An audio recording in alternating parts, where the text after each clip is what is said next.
নমস্কার বন্ধুরা, আবার ডিমস কিচেন চ্যানেলে আপনাদের অনেক অনেক স্বাগত। আরও একবার চলুন আজকে দেখে নিই একটি রেসিপি। আলু দিয়ে ভোলা মাছের রসা বানাতে কি কি উপকরণ লাগছে ভোলা মাছ, যেটা আমরা নুন হলুদ মাখিয়ে রেখেছি, ভালো করে ধুয়ে নিয়ে দিয়ে দিলাম কড়াইতে তেল গরম করে।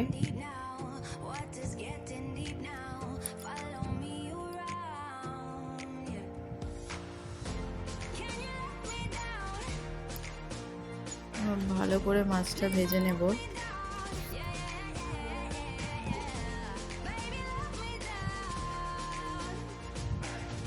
মাছ ভাজা হয়ে গেছে, তুলে নিয়ে কড়াইতে ওই তেলের মধ্যেই দিয়ে দেব সরু সরু করে কেটে রাখা আলুটাকেও ভালো করে নাড়াচাড়া করে আমরা ভেজে নেব।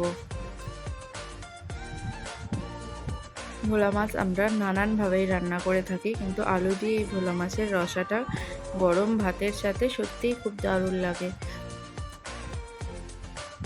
আলুটা আমরা লাল লাল করে ভেজে নিয়েছি,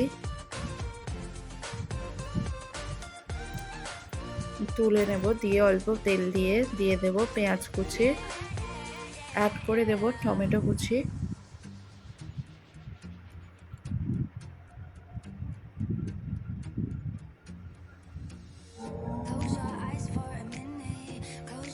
মিডিয়াম আঁচে রেখে আমরা 3 থেকে 4 মিনিট এটা ভেজে নেব।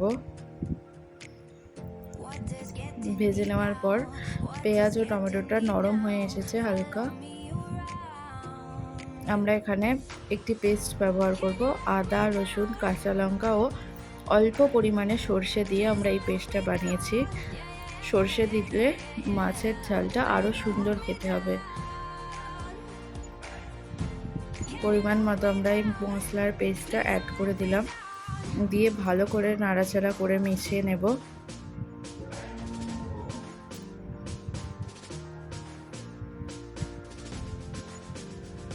দু থেকে 3 মিনিট মতো ভালো করে নাড়াচাড়া করে নিয়েছি। এবার আমরা একে একে গুঁড়ো মশলাগুলো অ্যাড করে দেব। দিয়ে দেব হলুদের গুঁড়ো,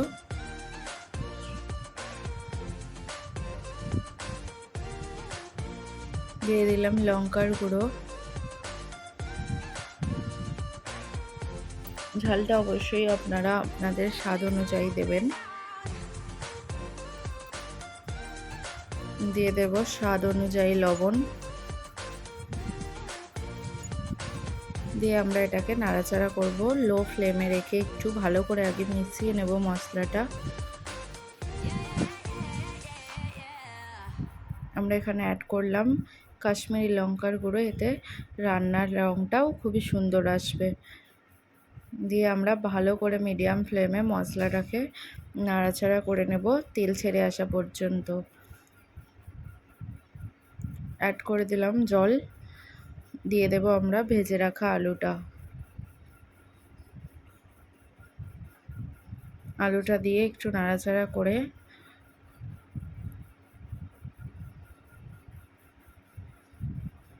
আমরা 10 মিনিটের মতো হতে দেব ঢাকনা দিয়ে। 10 মিনিট পরে আমরা মাছটা দিয়ে দেব ভেজে রাখা। আলু সিদ্ধ হয়ে গেছে, মাছটা দিয়ে 2 মিনিট মতো নাড়াচাড়া করে আমরা নামিয়ে নেব। দিয়ে দিলাম গুঁড়ো গরম মশলা, এতে ফ্লেভারটা আরও সুন্দর আসবে। রেডি হয়ে গেছে আমাদের আলু দিয়ে ভোলা মাছের রসা, যেটা গরম ভাতের সাথে দারুণ লাগে। অবশ্যই আপনারা এইভাবে বাড়িতে বানান। আর ভিডিওটি ভালো লাগলে ভিডিওটিতে একটি লাইক দিয়ে চ্যানেলটি সাবস্ক্রাইব করে নিন আরও নতুন নতুন রান্না দেখার জন্য।